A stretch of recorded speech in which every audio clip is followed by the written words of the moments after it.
Nós temos aqui, ó, Seguridade Social, aquele clássico, né? Artigo 194 da Constituição, o caput, né? O enunciado de 194. Prof. cai? Sempre cai, é um clássico. Esse aí não tem como.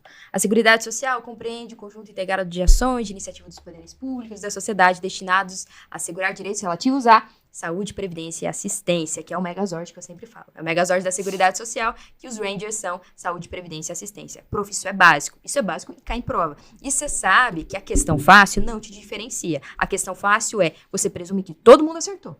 A que te diferencia são as matérias que as pessoas negligenciam e, além disso, a galera dá aquela errada nas difíceis, porque elas também existem. Então, Seguridade Social, beleza. Origem e evolução, você vai trabalhar Marco da Previdência Social, Lei Eloy Chaves, 1923, as CAPs, e dentro da evolução toda estrutural até chegar no INSS. Então, das CAPs, 1923, os IAPs, os institutos, na década de 30, e também tivemos a progressão para o INPS. Sim, o INPS existiu. Às vezes as pessoas falam, INPS, chama o INSS até hoje INPS. Então, desde 1990, ele não é mais INPS, mas ele já foi um dia, tá? Ele já foi um dia. Se precisar abreviar para isso, não será o suficiente.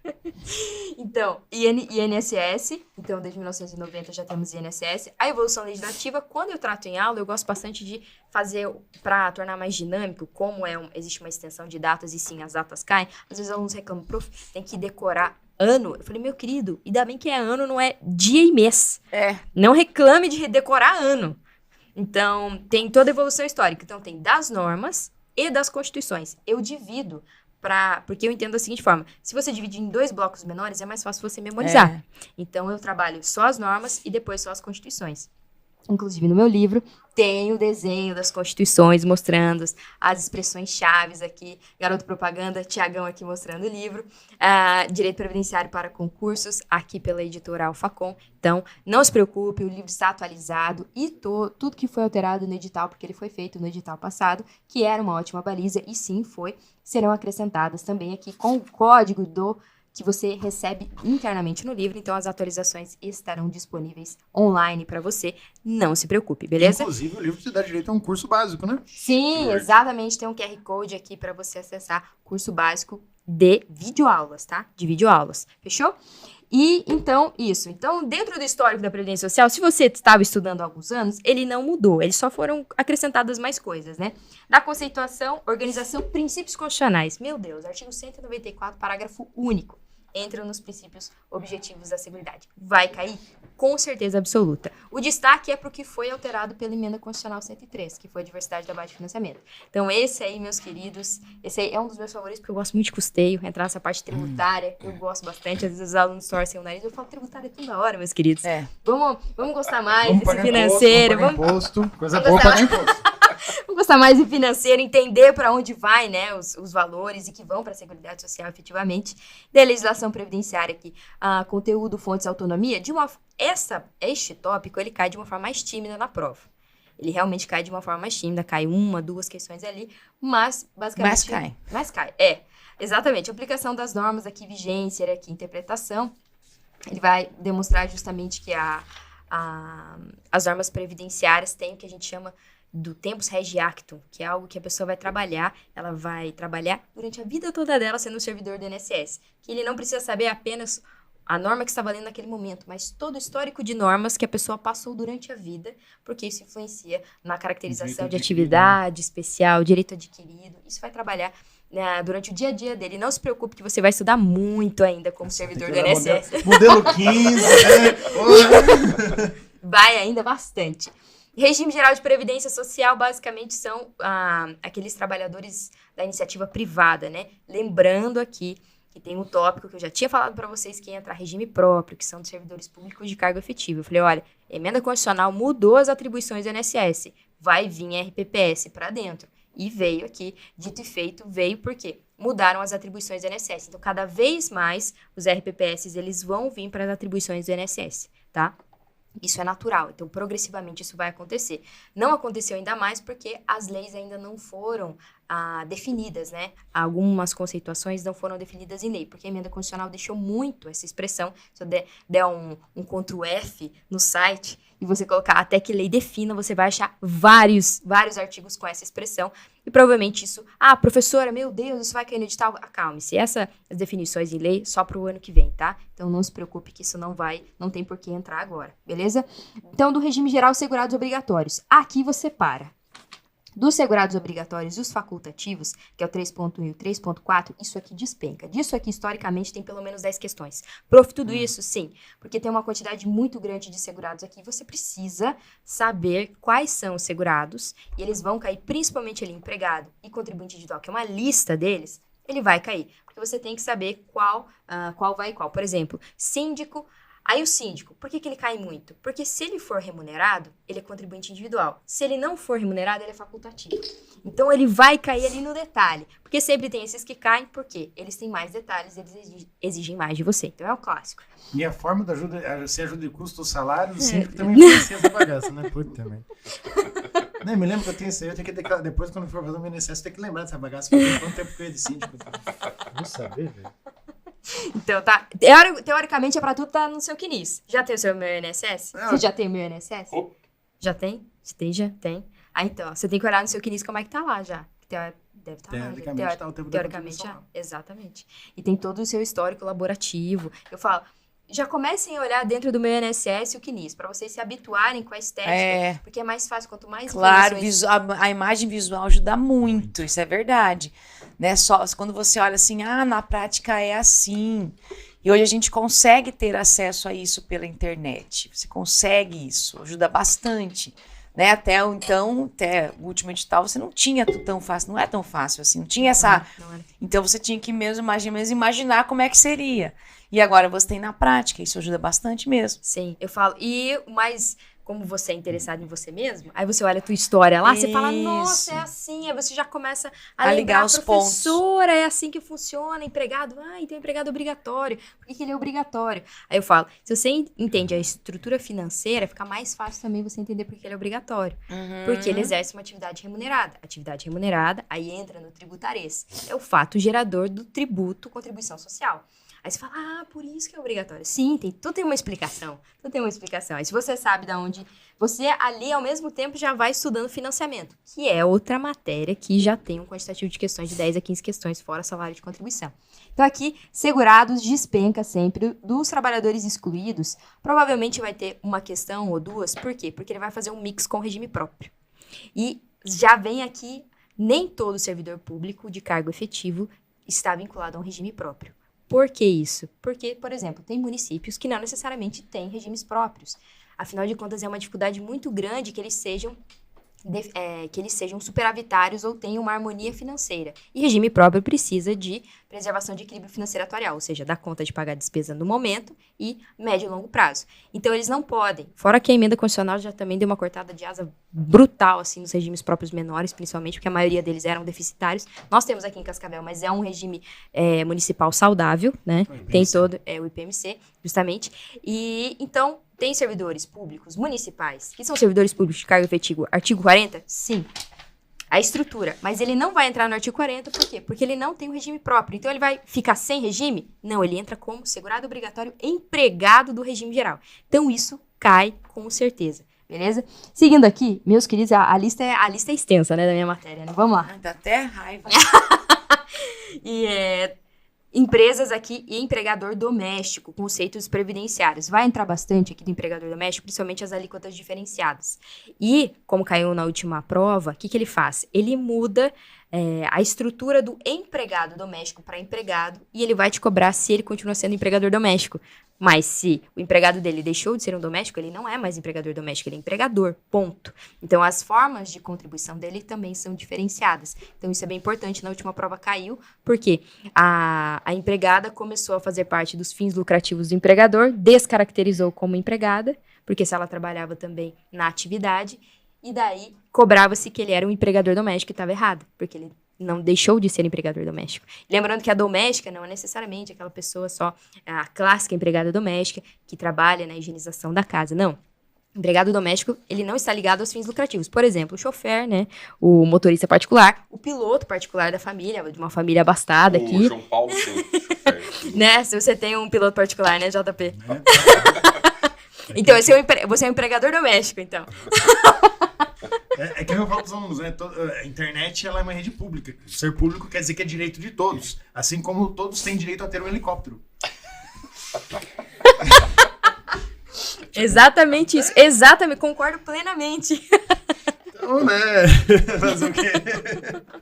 Bom, daí a gente já entra aqui no tópico 5, em financiamento da Seguridade Social. E aqui é classicão, do artigo 195 da Constituição, que ele vai falar das contribuições sociais, dos orçamentos também, de todos os entes federados. Como pode vir? Pode vir de uma forma interpretativa do artigo 195, que é que todos os orçamentos dos entes federados fazem parte do financiamento da Seguridade Social. Show! É uma interpretação do artigo 195. Porque ele lista ali os entes federados. Meu querido Tiagão, todos os entes federados, quais são eles? Vamos lá? Ô, louco! Esse aí eu lembro do macetinho do Aprígio, do medo.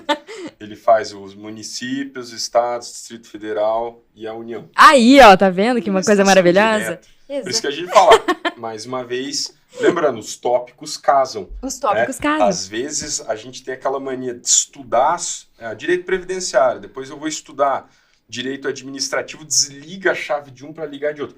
A hora que o aluno percebe que tem, né, uma conexão português, ou informar todas as matérias, fica mais fácil assimilar o conteúdo, né? Então, os tópicos, eles realmente são muito próximos. E a gente fala, né, no estudo clássico do direito, a gente fala que o direito é uno, né? É uma coisa só. Não é o jogo, tá? Do uno, aquele jogo da discórdia entre os amigos, não é esse jogo, tá? O uno é uma coisa só. Então, tem, devido a... para que ele fique mais dinâmico, ali os subtópicos. É lógico que direito administrativo e previdenciário tem princípios próprios, a gente entra aí na autonomia. Paramos em financiamento no artigo 195, mas é importante dizer o seguinte, o financiamento da Seguridade Social, ele não para no artigo 195, porque, como eu falei antes, tem o princípio da diversidade da base de financiamento. Qual que é a ideia dele? A ideia é constitucional e muito linda, diga-se de passagem, porque não basta eu expressar direitos na Constituição sem que eu dê conta financeiramente de prestá-los à população. Então, qual que é a ideia?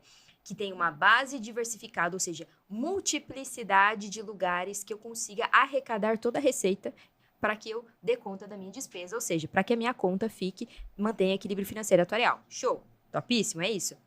Então, eu tenho orçamentos dos entes federados, que o Tiagão falou aqui do medo, falando do nosso querido Aprígio, o mnemônico do Aprígio. Temos também as contribuições sociais listadas, são 4 incisos listados do artigo 195, mas são apenas esses?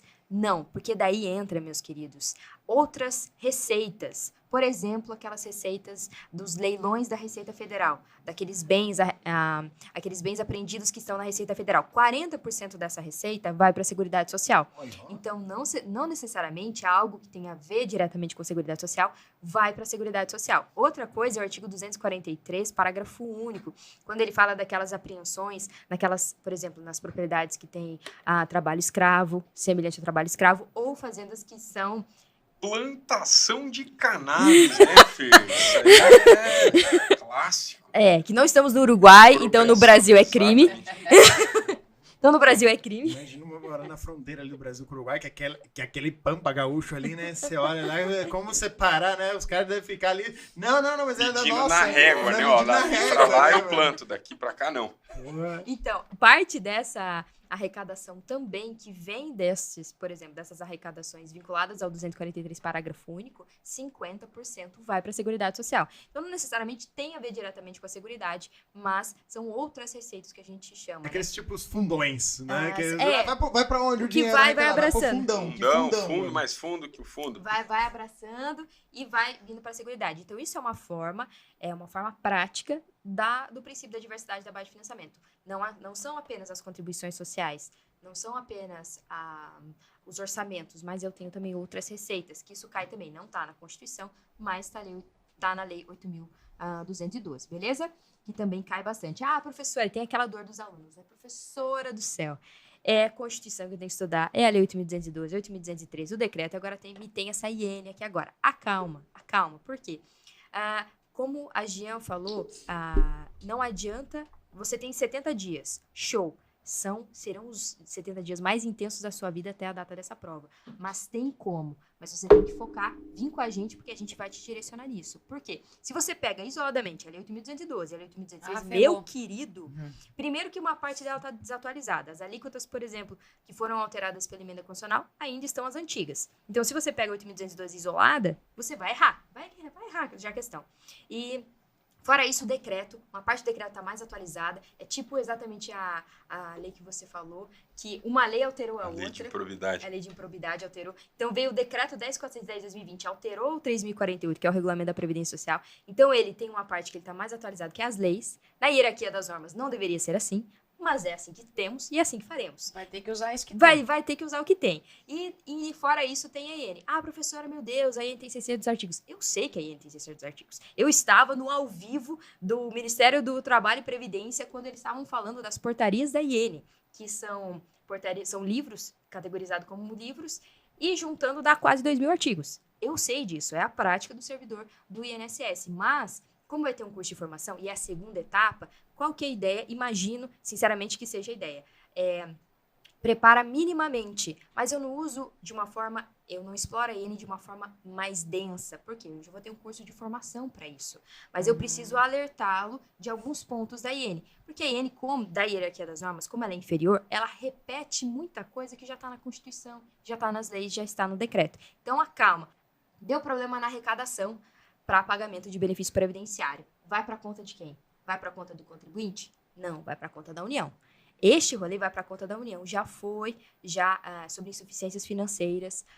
E fala-se que, por exemplo, já teve questão da CESP falando, vai para os contribuintes, eles vão pagar durante um tempo uma alíquota diferenciada, uma porcentagem maior. Não vai acontecer isso. Se der problema, é a União que vai ter que bancar esse problema, beleza? Das receitas aqui, então, são basicamente isso, passando. Mas, quando ele fala das contribuições sociais, por exemplo, dos segurados e os demais trabalhadores, é o artigo 195, inciso 2 da Constituição. Quando ele fala das empresas, ele vai falar do inciso 1, que ela se divide em três. Então, ela vai se dividir em folha de salário, que é a cota patronal, chamada cota patronal. É aquela desgraça de faca. A linha... É o que mata o empregador, eu já saí, mano. A linha B que vai falar da REFA, né, Receita ao Faturamento, e a C que vai falar sobre o lucro, né, a CSLL, que é também uma contribuição social. Importante, professora, quando eu falo de contribuição social aqui, a gente vai entrar um pouquinho mais, um dedinho ali em tributário. Quando eu falo de contribuição social, todas são previdenciárias, 195? Não, só duas são. Quais são elas? É o inciso 1A, que é a cota patronal, que é essa que foi elogiada vigorosamente pelo nosso querido JP, e a dos trabalhadores e demais segurados, que é a do inciso 2. Por que elas são estritamente previdenciárias? Porque a receita delas vai para a Previdência. Porque lembra que o artigo 195 está falando da Seguridade. E essas duas são específicas da Previdência. Tanto é que tem uma vedação no 167 da Constituição falando o seguinte, olha, essas arrecadações não é para usar para outra coisa, a não ser para pagamento de benefício. Não dá para... é vedada, né, proibida a utilização dela para pagamento de outras coisas. Então tem que ser específico. Questãozinha certa, eu perdi isso aí. É vedado ou é permissível, é possível? Não é vedado, não é obrigatório o uso, né? Pode ser usado para outra coisa. Prescindível, mano. Prescindível é um clássico, né? Prescindível é clássico. Vou fazer uma pergunta agora de aluno, assim, meio perdido, caiu de paraquedas. Se o aluno pegar a última prova do INSS, 70 questões, ele vai filtrar muitas e muitas não pode usar. Mudou muita coisa, tipo, se pegar 70 questões de última prova e agora. Tem muita questão que, por exemplo, não dá para usar porque ela foi... não é mais atualizada ou não existe mais? A da de 2008 dá bastante diferença. A de 2016 não. Não dá. Dá menos. Porque pegou assuntos que não foram alterados. Foi Sebrasp, então a gente tem uma prova muito parecida, né? A de 2008 também foi Sebrasp. É que 2016 estava em discussão. Ainda estava. Algumas coisas já tinham acontecido. Por exemplo, pensão por morte já tinha sido atualizada. Então 2016 ela está mais atualizada. Ela está mais atualizada. Então, não quer dizer que você descarta de 2008. Você vai ter que fazer uns ajustes de gabarito. Em alguns aspectos ali. Mas é importante fazer, inclusive, para você testar. Falar, não, essa questão tá estranha, esse gabarito não tá batendo. Por quê? Porque ele tá desatualizado. Mas é a base para estudar com certeza. Porque, por exemplo... Só 2008, 2016, claro. Vou lá, eu leio lá, vou fazer a prova inteira. Não, você tem que saber que algumas questões... Da Seguridade vai mudar. Mudaram bastante. E para a próxima, certamente vão colocar, por exemplo, esses tópicos que mais mudaram. Tipo, pensão por morte teve alteração, várias alterações, somente de rateio. Pensão por morte é um clássico do benefício. Qual que é o benefício que mais cai? Pensão por morte. Porque ele envolve dois conceitos que ele tem que saber. Ele tem que saber dependentes e ele tem que saber os conceitos de pensão. Ele tem que saber as duas coisas ao mesmo tempo. Então, situação hipotética de pensão é certo que vai cair na sua prova. Porque sempre cai pensão. Então, O que é dependência de primeiro grau, o que é ascendente, o que é, cara, irmão que você pode pegar de outro irmão. Aí se é de morte matada, se é de morte morrida, também influencia nessa bagaça. Se é absolutamente incapaz, porque daí, mesmo que seja homicídio doloso, ele vai receber do mesmo jeito, que é absolutamente incapaz. Então, entra da exceção, e você vai entrando, tipo, eu filtro, assim, afunilando demais. Eu tenho um professor meu na graduação, ele falava o seguinte, que o que é uma questão difícil? É um emaranhado de coisas fáceis. É quando você tem, não tipo, dois tópicos. São 5, 6, 7 tópicos da mesma matéria numa questão só que você tem que saber. E daí, aí sim, complica a questão. Ele exige mais de você, fora a interpretação de texto. Então, existe esse mix de questão, mas é bem pesado pela banca, assim. Não são só questões difíceis. Assim. Tem as fáceis, que daí você bate nela, já olha de cara, viu que tá errado, que é errado, é bem mais fácil de você verificar do que é certa. Às vezes a certa você tem que voltar uma vez para você não pulou nenhuma palavrinha ali, né? E viu que tá errada, já coloca como errada e vai pra próxima. Não perde tempo com errada. Porque eu sei explicar essa questão. Às vezes o aluno tem, minha matéria favorita. Gosto de financiamento, igual a professora. Aí fica naquela, não faça isso. Por exemplo, se eu comparar a última prova, 70 questões, com o edital, a banca cobrou, tipo, um pouquinho de tudo? Um pouquinho de tudo. Ela surpreendeu na vez passada, porque ela entrou na LOAS, e daí ela não entrou apenas no benefício, no BPC. Ela entrou na estrutura. Então, cobrou CRAS, CREAS, cobrou o Conselho Nacional, as competências e atribuições dele. Então, ela surpreendeu nessa parte estrutural da assistência social. E ela trouxe de novo a LOAS aqui, também o decreto, o 6214 de 2007, que fala também, trouxe o auxílio inclusão, que já era sabido que ia vir, porque não é uma novidade o auxílio inclusão nos últimos anos, mas ele já vinha no Estatuto da Pessoa com Deficiência, mas ele precisava de regulamentação. Entendi. A novidade é a regulamentação dele. Então, certeza que o auxílio inclusão vai cair. Eu digo isso porque, como nós temos um edital muito extenso, a tendência das pessoas, eu digo isso em português, que português está pequenininho, mas ele se desmembra, né? Então vem aquela ideia, o que eu estudo mais, qual que é mais importante? Daí você às vezes pensa assim, esses aqui são os mais importantes, mas os outros não são, eles não é para você descartar. São irrelevantes. Não, eu vou só estudar esses daqui, porque esse é o que mais cai, tá? Aí cai uma questão de um assunto que você nunca nem viu, porque, isso aqui não é importante. Então, para não ter essa noção de que você tem um edital. O que vai acontecer, por exemplo? Você pega lá a LOAS. Você não vai cair tudo, não. Você vai cair alguns pontos que talvez sejam mais relevantes. Mas não é que eu vou descartar. Então, eu tenho que entender que em cada tópico eu tenho alguns temas que são mais importantes, que são conceituais, outros são menos, mas também eles estão ali. Então, é bastante assunto, você tem que cuidar para não acabar falando assim, não vou estudar isso aqui porque nunca caiu, não vai cair nunca, daí cai. Até porque a quantidade de questões é gigantesca, então a chance da banca transitar em todos os tópicos, subtópicos, é muito grande, né? Cai sempre salário de contribuição, principalmente essas de integram ou não integram. Os limites ali, mínimo e máximo, que é basicamente via de regra o salário mínimo e o teto, eles são mais tímidos em cair. Mas as parcelas que integram ou não, essa aí é um clássico. Salário e maternidade continua sendo salário de contribuição, tá? Para além de todas as decisões do STF que não necessariamente vincularam, às vezes o STF fez uma decisão relacionadas a contribuições com o salário de maternidade e os alunos já ficaram polvorosos. Meu Deus, professora, não incide mais. Calma. Salário de contribuição, salário de maternidade continua sendo salário de contribuição. Acalma e vamos seguindo. Mas aqui no edital é interessante porque quando passa aqui de Seguridade Social, ele termina e ele vai para financiamento. Então, ele terminou segurados, ele vai para financiamento. Só que, se você pegar, organizando a matéria para você compreendê-la melhor, é melhor você ir para o 9, quando ele fala de plano de benefícios da Previdência Social. Porque quando ele fala de plano de benefícios, a lei que fala de plano de benefícios é a Lei 8.213. A lei, o nome dela, na verdade, a descrição dela, que tem ali no canto direito, é justamente falando sobre o plano de benefícios, que é a Lei de 91, 8.203 de 91. Então, aqui já está. Então, beneficiários, quais são os beneficiários? São 2, dependentes e segurados. São aqueles que gozam de benefícios ou das prestações, né? Sejam benefícios ou serviços da Previdência Social, beleza? Aí ele segue aqui, deixa eu ver, beneficiários e espécies de prestações. que as espécies de prestações são benefícios ou serviços da Previdência Social. Dá um exemplo de serviços, a reabilitação profissional. É um dos exemplos mais conhecidos, né, da reabilitação profissional. Aí ele segue, fala dos benefícios de disposições gerais e específicas. Por quê? Ele está seguindo a estrutura da Lei 8.213. Ele citou a Lei 8.213 só ali no final. Ele cita 8.213 apenas no tópico 19.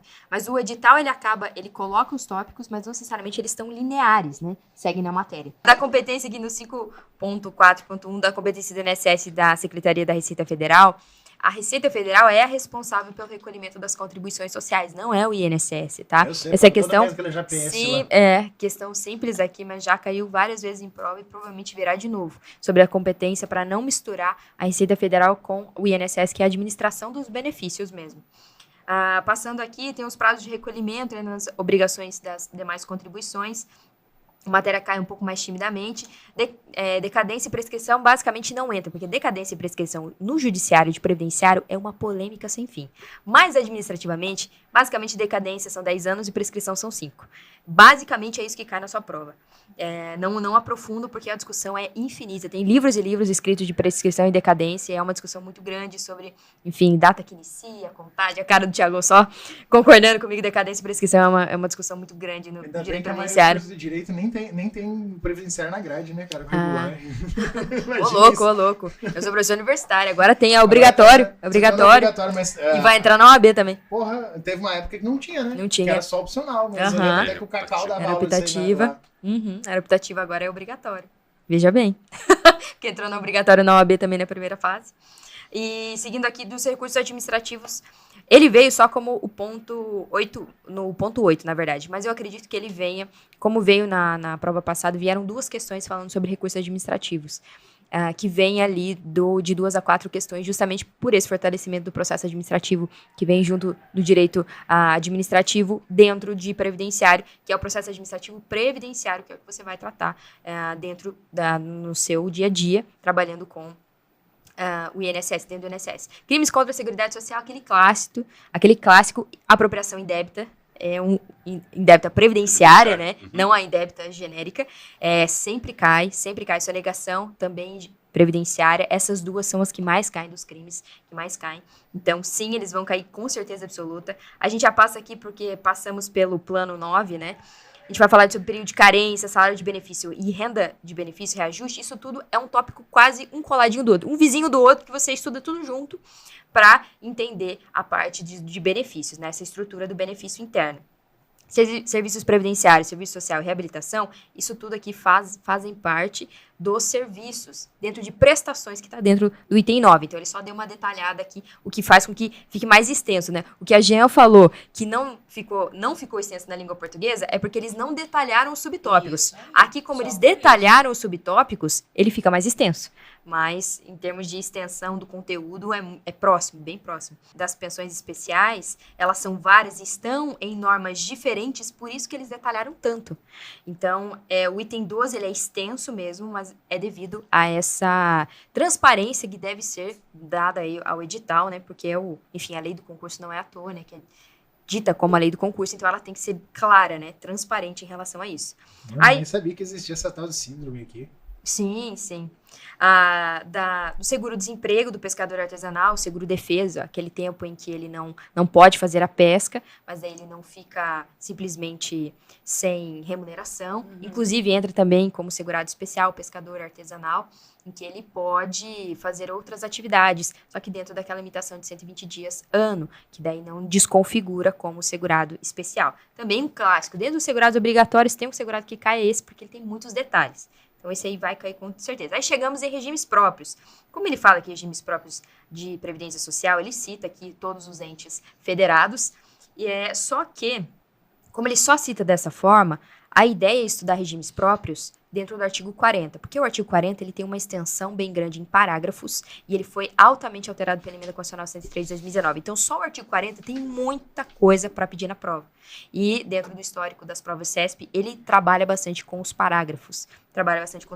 Beleza? Ele fala de CTC, contagem recíproca e compensação financeira, que isso tudo é um tópico só. É aquela que eu chamo de aquela conversa entre os regimes. Então, você trabalhou na iniciativa privada, empregado com carteira assinada e agora super focado no INSS, será aprovado, servidor público de cargo efetivo, vinculação em regime jurídico único, como aquele estatutário, certo? E vinculação ao regime próprio de previdência social. Dessa forma, com essa vinculação, você pode utilizar tempo do regime geral dentro do regime próprio. Como é que é o nome disso? Chama-se, exatamente como está escrito aqui, contagem recíproca. E como é que você faz essa contagem? Com a emissão de uma CTC. É um papel que o INSS vai, porque o INSS é a administração do regime geral, ele vai emitir uma CTC e você vai levar para o seu regime próprio, para o órgão instituidor, e lá ele vai averbar essa CTC e falar assim, não, beleza. Mas tem um detalhe aqui da compensação previdenciária, que é a compensação financeira. Lembra, para você que está estudando agora, o regime geral e o regime próprio, eles têm que preservar o equilíbrio financeiro atuarial. Tudo que eles fazem tem que preservar o caixa saudável destes regimes. Então, quando eu faço a contagem de um tempo que foi contribuído no regime geral e eu passo isso para o regime próprio, eu tenho que ter naturalmente uma compensação financeira, porque eu vou usar um tempo contribuído em outro regime. Então, essa compensação financeira entre os regimes é necessária. Ah, professora, eu era uma servidora pública municipal e eu passei agora no regime e tinha, por exemplo, fui uma servidora pública municipal no município de Cascavel. Então, eu tinha um RPPS, um regime próprio de previdência social municipal. Eu era vinculado. Então, eu posso passar de um RPPS para outro RPPS? Pode. Isso também acontece entre os regimes próprios, beleza? E também de tempo militar, que foi alterado nos parágrafos do artigo 40, tranquilo? Seguindo aqui, ele vai começar, né, das leis. A 9796 vai colocar o decreto 10.188, a emenda constitucional 103 de 2019, sem dúvida que estaria aqui, né, reforma da Previdência, lei complementar 142, a lei 8.212, que fala sobre o custeio da Seguridade, 8.213, que fala sobre o plano de benefícios, segue ali o decreto 3.048, que é o regulamento da Previdência Social, e ele fala aqui suas alterações, porque ele foi altamente alterado pelo decreto 10.410 de 2020, tanto é que ele tem, por exemplo, as expressões dadas em conformidade com a emenda constitucional. Não se chama mais o auxílio-doença, mas auxílio por incapacidade temporária. Não mais aposentadoria por invalidez, mas aposentadoria por incapacidade permanente. Lembrando que não confunda essa incapacidade permanente em este benefício ser vitalício, ou seja, ele não pode ser revisto. Sim, ele pode ser revisto, tanto é que ele pode ser concedido, a pessoa era considerada inválida, incapaz para as atividades laborativas e insuscetível de reabilitação profissional, mas, devido à tecnologia da medicina, ele consegue um tratamento ou mesmo a cura daquela incapacidade e ele retorna ao mercado de trabalho, por exemplo. Aí segue a IN, né, a temerosa, IN, meu Deus, professora, 600 artigos, aquele mesmo rolê. Calma, acalma, tem hierarquia das normas, a IN repete muitos dispositivos dentro das normas anteriores, da Constituição, das leis e também do decreto. Então, nós estamos aqui para te direcionar, e ele finaliza aqui com os dois últimos tópicos, o 22 e o 23, que são tópicos de administração. Estava até conversando com o Rezendão sobre isso. E aí, Rezendão, ficou um tópico aqui da tua matéria dentro da minha, que eles colocaram aqui o servidor público como agente de desenvolvimento social e saúde e qualidade de vida no serviço público. Olha aqui, está integrando ética com o previdenciário. Exatamente isso.